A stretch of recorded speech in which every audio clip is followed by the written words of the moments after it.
Bom dia. Bom dia. É sempre uma alegria vir à casa de Meilei, em especial nesse dia tão importante para a nossa nação, em que nós temos o direito de votar, de escolher o nosso representante. Nós, nesta manhã, vamos falar o tema: deixar vir a mim as criancinhas. Com certeza nós já lemos, nós já ouvimos palestras sobre esse tema, sempre lembrando os ensinamentos do Mestre sobre a pureza de coração, sobre a humildade. Mas nessa manhã nós vamos falar de uma criança em especial. E o nome dessa criança é Inácio. Nós vamos tirar o volume, porque senão nós vamos atrapalhar.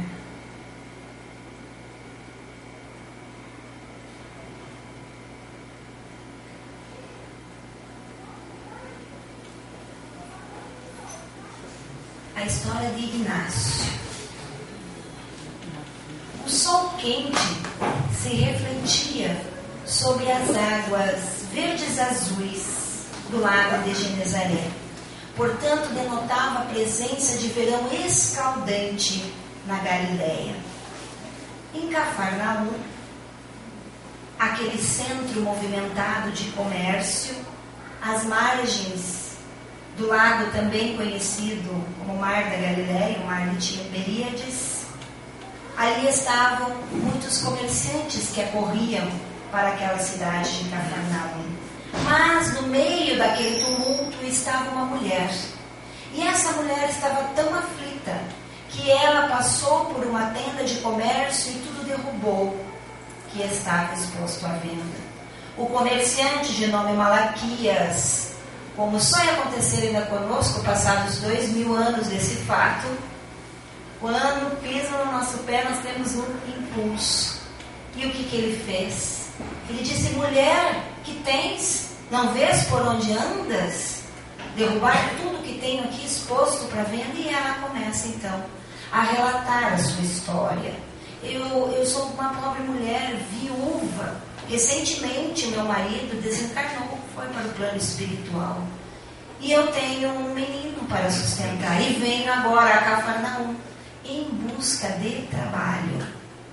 Então Malaquias perguntou quantos anos tem seu filho, mas ela não conseguiu responder, porque ela desmaiou.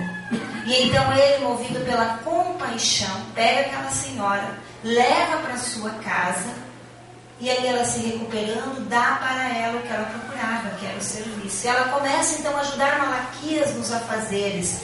Malaquias, que tinha sua esposa, tinha sua família, seus filhos, mas Malaquias tinha uma irmã. E a irmã de Malaquias se chamava Ruth. Então Sara, a nossa personagem, ela não só agora trabalha ali para Malaquias, como ela mantém um convívio com Ruth, conversas, confidências. E nessas conversas, é claro, surgiu o assunto que estava em pauta: o novo profeta da Galileia. Então pergunta Sara para Ruth se ela já ouvira falar. Ela disse que sim, mas estava em dúvida: será que era mesmo o profeta?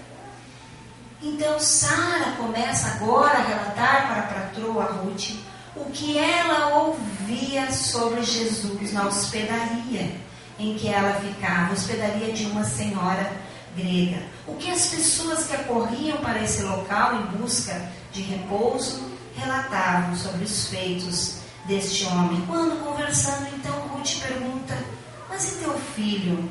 Quantos anos tem teu filho? E ela fala: ao findar agora, a próxima Páscoa, à luz do meu rebento, ele completará 3 aninhos de vida. Então Ruth tem uma ideia: Sara, eu estive pensando, por que nós não vamos buscá-lo para morar conosco? Assim você poderia trabalhar e ao mesmo tempo cuidar da sua educação. E ela diz, como qualquer mãe diria, seria a mais venturada de todas as mães, porque poderia cuidar da educação, acompanhar o crescimento do meu filho. E assim se dá. Vão até a hospedaria dessa senhora grega, Ruth e Sara. Sara na expectativa de encontrar o seu filho, e lá está ele nos braços dessa senhora grega. Inácio, franzino, raquítico, pela falta, pelas necessidades, mas com um olhar vivo, um olhar aceso. E assim se dá retorno quando então, numa noite, Sara dorme e também acontece conosco, o desdobramento pelo sono físico. E nesse desdobramento ela encontra quem? O seu esposo desencarnado. Ela encontra com o pai de Inácio e ele vem pelo sono dar um recado. Sara, amada de meus dias, atenta para a hora que corre. O reino de Deus é chegado à terra e em breve tempo estarás com o Filho do Homem. Venho da parte dele informar-te que o Messias tem grande esperança em nosso pequeno rebento do coração. Então ela pergunta agora para o esposo Isaac: mas quem é esse Messias? Guarda o meu aviso na memória, Sara, porque Jesus de Nazaré estará também contigo. Assustada, agora ela lembra das conversas ao profeta Galileu. Sim, amada de meus dias, eis que ainda agora ele estará batendo a tua porta e tu atenderás ao chamado Augusto. Mas de repente, ela lembra que Isaac perguntou de Inácio, referiu-se a Inácio. E ela então tem a chance ali de dirimir a sua dúvida: mas o que tem o pequeno Inácio a ver com esse Jesus? Nosso Inácio é os dos que foram chamados à semeadura do Senhor. Contudo, agora ele dá um recado: prepara-te a ti mesmo, porque em breve tempo serás também chamada à volta à pátria celeste. Desencarnará, retornará à casa do Pai. Mas não creias que o nosso pequeno Inácio ficará desamparado, não. Mãos generosas irão se estender para ele. Nesse momento, é claro, ela tem um susto, acorda assustada, e quem ela procura? Sua confidente, a irmã de Malaquias. Conta para Ruth agora o sonho que teve com o amado que havia desencarnado e também o recado que ele vem trazer. Ruth acalma Sara naquele instante, dizendo que ela se acalmasse, que talvez seria pelas conversas que tiveram sobre o profeta. Então ela ficou encucada e tivesse sonhado. Mas agora a Ruth fica com o que diríamos hoje, com uma pulga atrás da orelha. Quem seria essa figura controversa a empolgar o ânimo de tanta gente? Será mesmo que o profeta, que o Messias de Deus estaria entre eles? Parecia identificar agora um toque de espiritualidade em todos aqueles acontecimentos. Mas ela também fica com uma dúvida: o que teria o pequeno Inácio a ver com tudo isso? E caso ela realmente desencarnasse, o que seria do futuro deste menino? Mas com essas dúvidas, ela começa a conversar mais com Sara.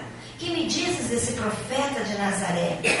Senhora, quando eu morava na hospedaria, os peregrinos, os viajantes de outras terras que ali vinham, ficavam até altas horas da noite falando e contavam casos assombrosos dos feitos de Jesus. Pela eloquência dos fatos, pela alegria, pela maneira com que contavam isso, me deu vontade de conhecê-lo pessoalmente, porque esse homem deve ser muito especial para despertar tamanha emoção. No entanto, na minha condição de mulher, eu sempre me recolhia. Mas a Ruth, interessada, pergunta: é mesmo esse Jesus de Nazaré um filho de carpinteiro? Sim, senhora. É o relato dos peregrinos que chegam até lá. E conta-se, naquela época já tinham as fofocas, então ela vai contar o que eles falavam. Que ele então agora tem seus seguidores diretos e escolheu 5 discípulos para o seguirem, que aceitaram de pronto. Mas como assim? Pergunta a Ruth agora. Pois então chamou para a sua pregação Simão Pedro, chamou André, seu irmão, também os filhos de Zebedeu, Tiago e João. Largaram a pescaria para seguir-lhe. Tem a última ainda, não sabe da maior.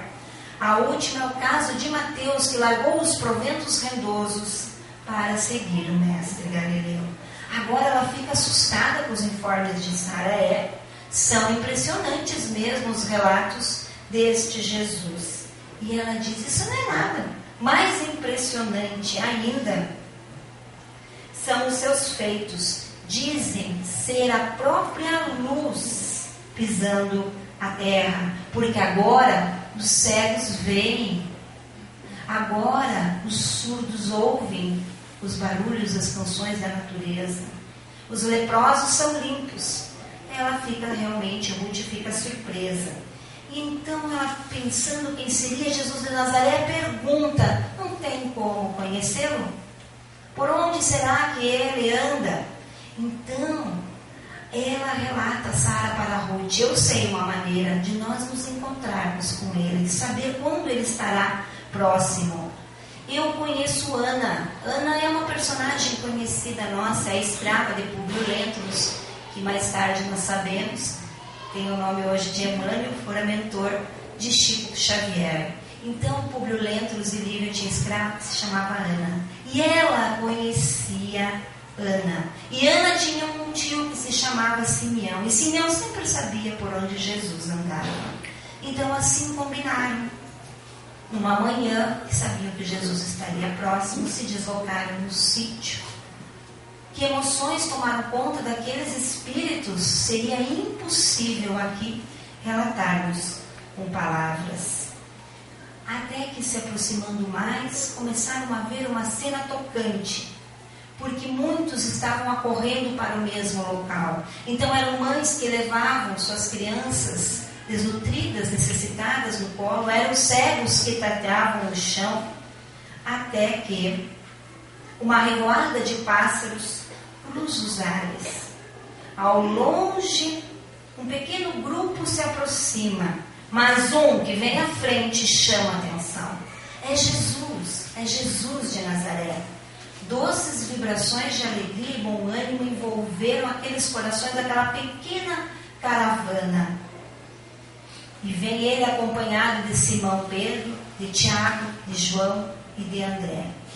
O mestre adiantava-se esse cortejo celeste que do plano invisível, se pudéssemos ver com os olhos humanos, não conseguimos ver a caravana espiritual que acompanhava o divino ministério de amor.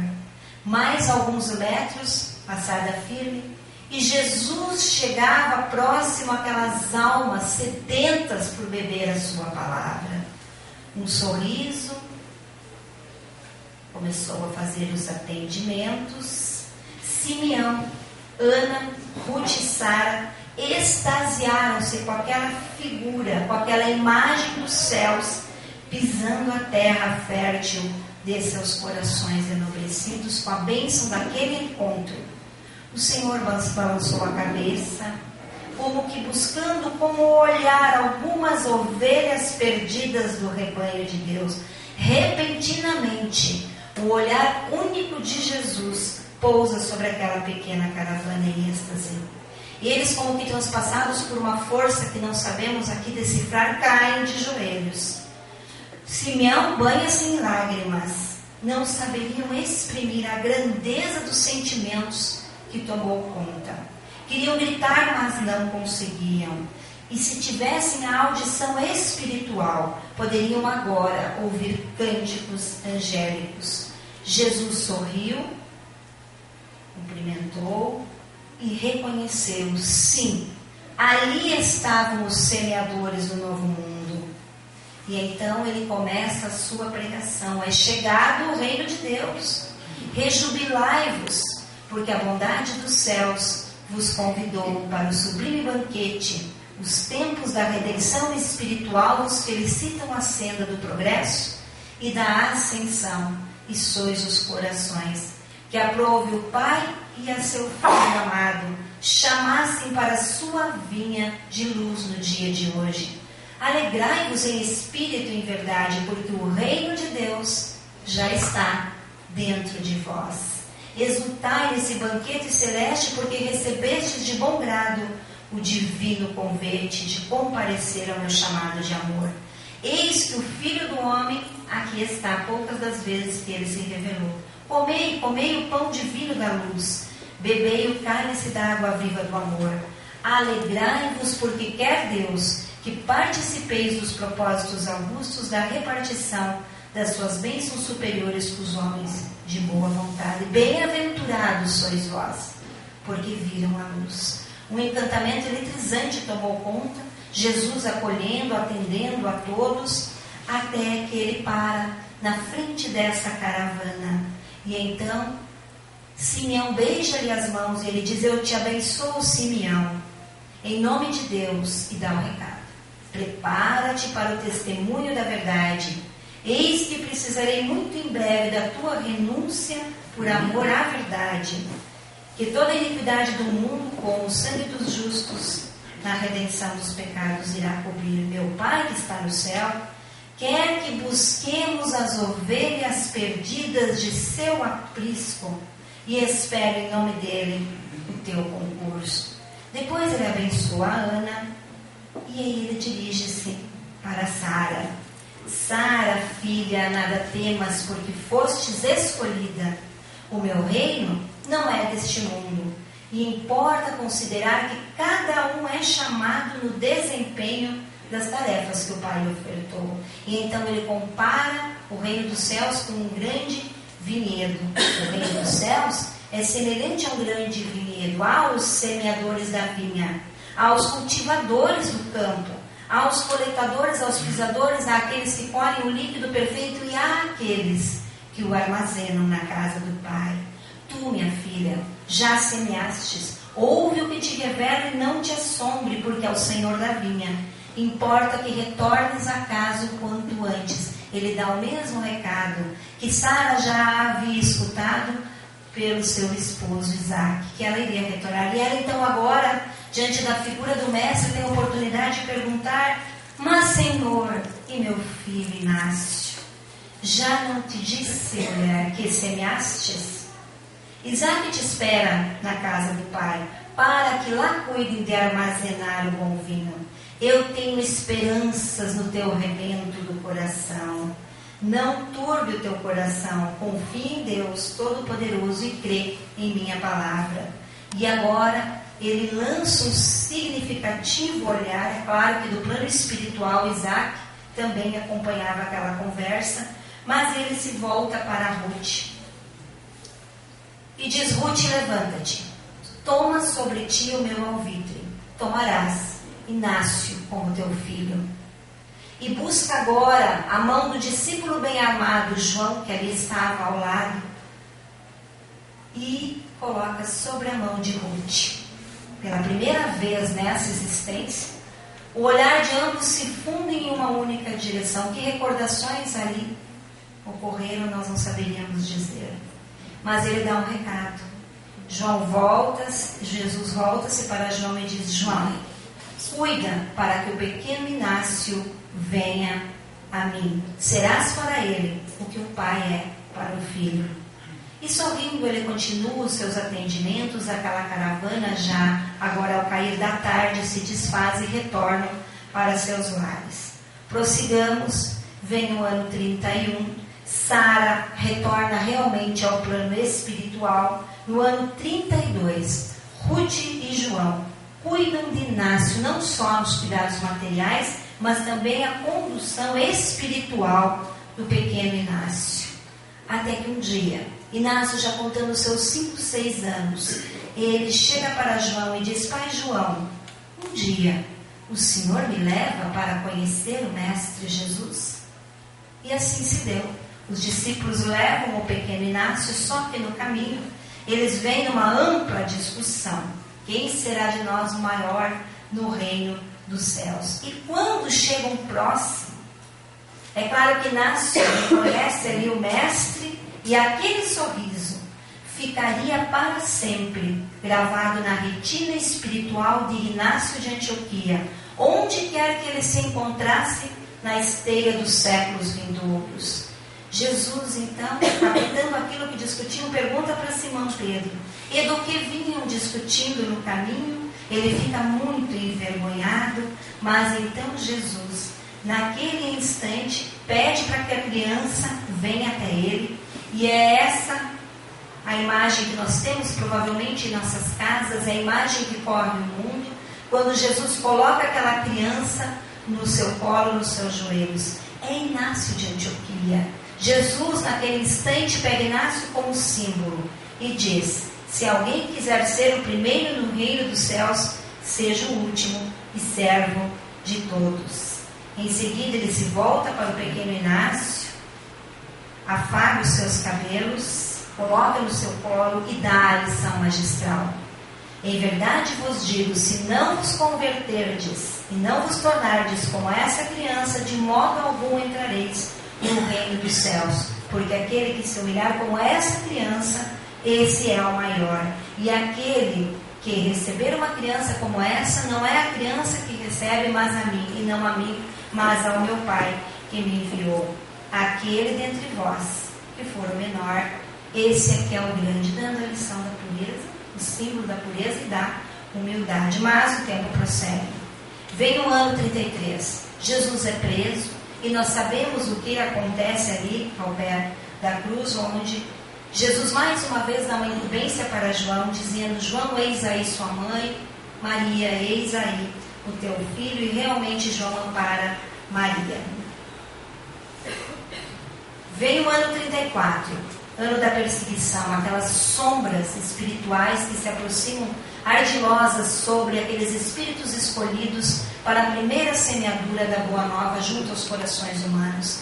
E agora, sob as ordens de Saulo de Tarso, o doutor, Simão, Pedro, João e Felipe foram encarcerados. E com isso a perseguição não demorou a chegar aonde? Na cidade que nós começamos a história. A perseguição chega em Cafarnaum.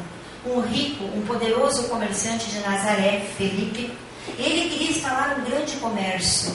E como ele estava então querendo expandir, a ambição tomou conta e ele queria tirar aqueles que estavam impedindo. Quem estava impedindo em Cafarnaum? Malaquias. Lembram que Malaquias tinha aquela tenda? E então, em poucos minutos, toda a família adotiva agora de Inácio e o pequeno Inácio foram, mesmo com os olhinhos assustados, trancafiados num calabouço imundo. Separou-se nesse instante a família. Inácio fica com a sua mãe adotiva Ruth e nunca mais souberam notícias de Malaquias. Disso sobreveio muitas dificuldades, principalmente as financeiras. Foram soltos e as tristes notícias das primeiras perseguições ao movimento evangelizador.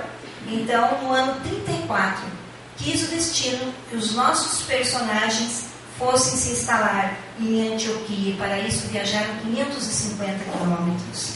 Vem o ano 37, 38, que é conhecido como o ano da devoção.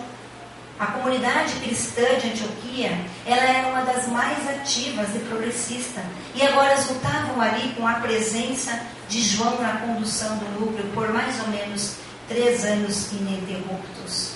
E foi nesse ambiente que cresce então o jovem Inácio. Mais tarde ele se afeiçoou ao jovem Tito, que mais tarde colaboraria ativamente a Paulo, agora o doutor já convertido, na extensão da Boa Nova. Então Antioquia é importante para nós cristãos, porque pode ser lembrada para sempre como fulcro central e radiador da missão aos gentios, da universalização do cristianismo. E é nesse ano que então João iria visitar Maria, e Inácio, sabedor disso, queria ir, mas não podia, pede para escrever uma pequena cartinha, um bilhetinho, e ele entrega para Maria. Então lá estava escrito: a Maria, bem-aventurada e portadora de Cristo, Inácio, seu servo e devoto, sendo neófito e discípulo de João, o apóstolo do Senhor, peço à Senhora força e consolação, porque fiquei estupefato ao ouvir maravilhas sobre teu filho. Dirijo-me à Senhora, que esteve familiarmente ligada com ele e que conhece os seus segredos, porque desejo saber se tudo quanto ouvi é verdade. E vem a resposta: Maria manda por João a resposta: a Inácio de Antioquia, discípulo querido de meu filho bem-amado, a humilde escrava de Jesus. As coisas que você ouviu e soube por João o apóstolo a respeito de Jesus são verdadeiras. Acredite nelas, Inácio, com alma e coração. Estude, siga firme seus votos. Seja firme e corajoso na fé. Não tenha medo da violência e da perseguição por causa justa. Mantenha-se sempre confiante em Deus. Vem o ano 48. Já o jovem Inácio, agora no auge das suas forças físicas, da maturidade também espiritual. Agora os jovens, eles passam não só a trabalhar materialmente para o sustento, mas também espiritualmente. E é no ano 48 que se inicia o trabalho dos jovens caravaneiros do Evangelho de Jesus. É nesse ano, então, que Inácio de Antioquia também tem a oportunidade de, junto com os seus colegas, conhecer Maria. O que dizer desse encontro? Os jovens se prostraram humildes diante da majestosa de uma das mais luminosas estrelas. Vem o ano 49, os jovens se dedicam agora ao trabalho e também à expansão, e para então divulgar o Evangelho, eles têm de ter uma estratégia. E eles resolvem se dividir e ficam em duplas. Inácio fica com Alceu e vão pregar o Evangelho. Quando a caravana chega em Esmirna, Inácio e Alceu vão até a casa da irmã de Alceu. Quando lá chegam, ela está com uma criança ao colo. Essa criança também é um conhecido nosso. Os olhares deles se cruzam, é aquela simpatia da primeira vista. Ali estava Policarpo, outro mártir cristão.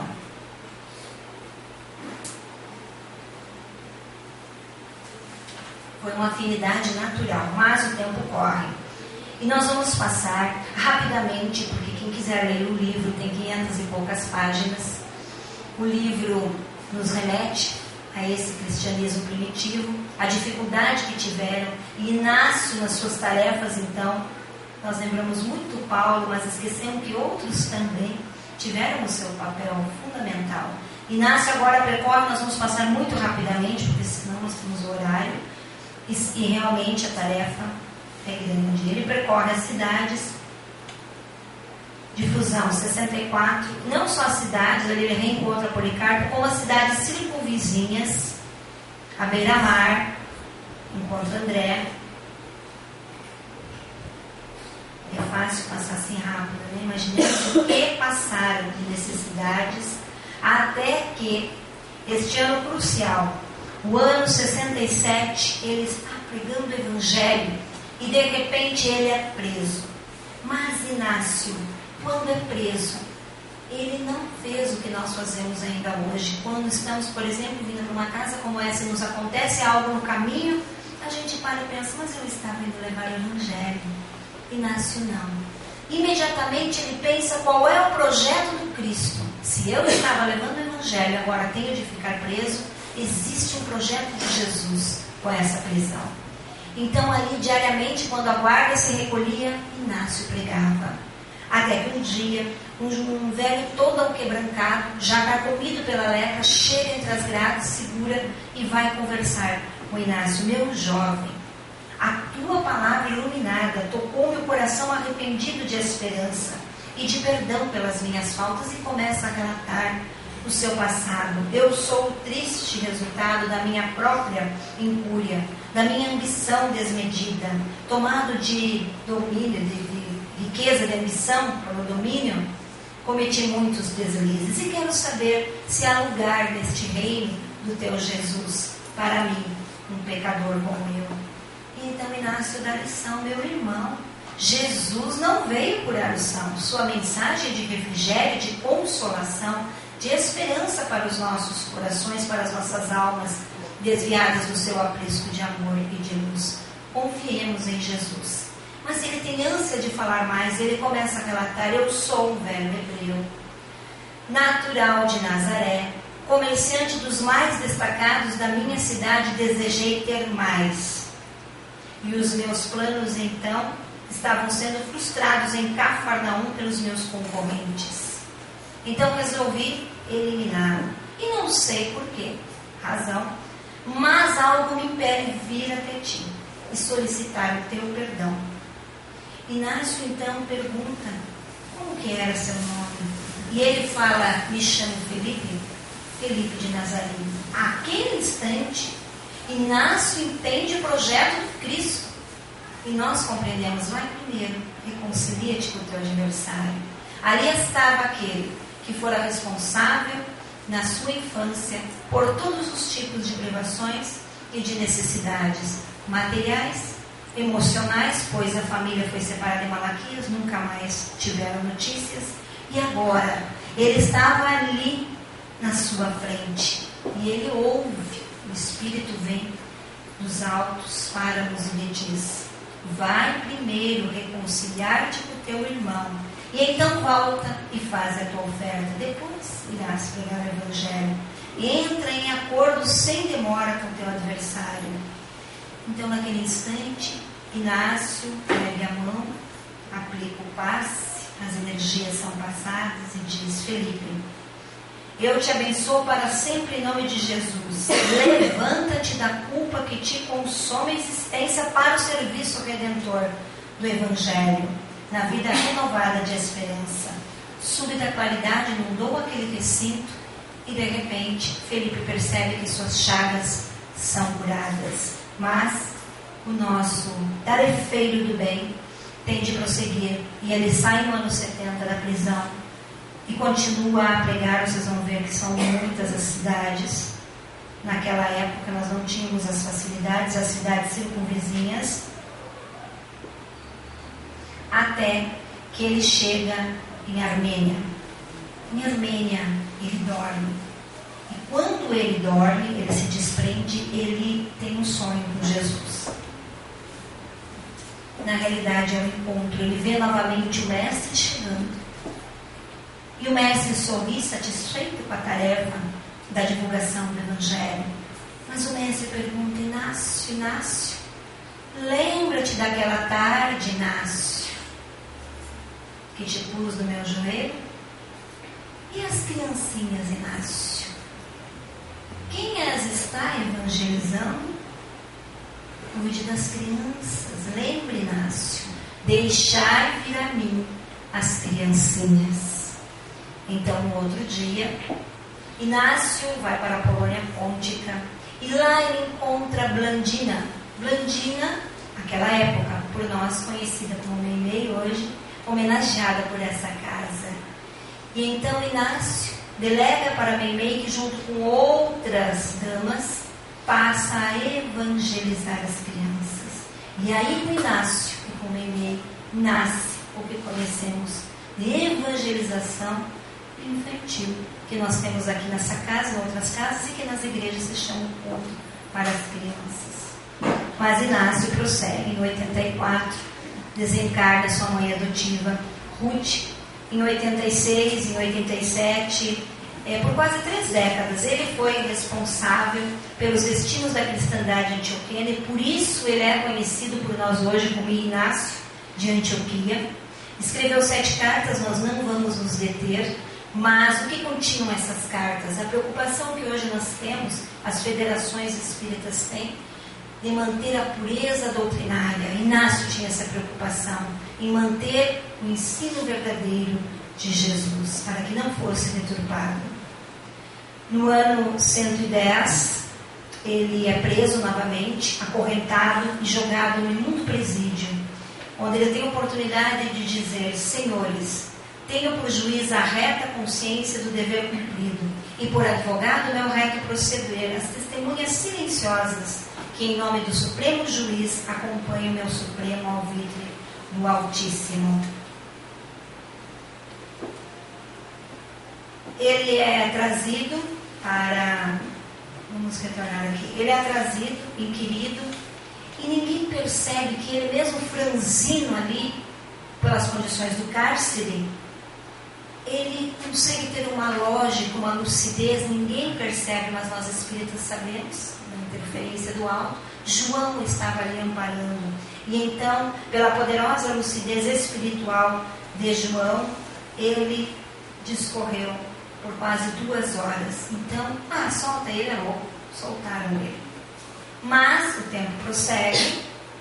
Apesar de já octogenário, ele continuava com o seu Hugo, nosso querido paizinho, né? Aos 100 anos ainda fazia a abertura no Centro Espírita Allan Kardec também. Inácio também se dedicava octogenário às deliberações, atendia os sofredores, fazia as visitas e se importava também com a parte doutrinária. Mas, por sugestão de Adrianos, o imperador Trajano ordena novamente a captura dos líderes cristãos na cidade, capital da província da Síria. Então, agora Inácio de Antioquia e Alexandre de Jesus, mais uma vez, são acorrentados, são jogados em um cárcere imundo, como se fossem malfeitores. Eles foram lá esquecidos nesse cárcere por longo 9 meses. E a sanha política do Império Romano não parou. Em Antioquia, resolveu-se dar curso ao julgamento de Inácio, líder inconteste do cristianismo asiático.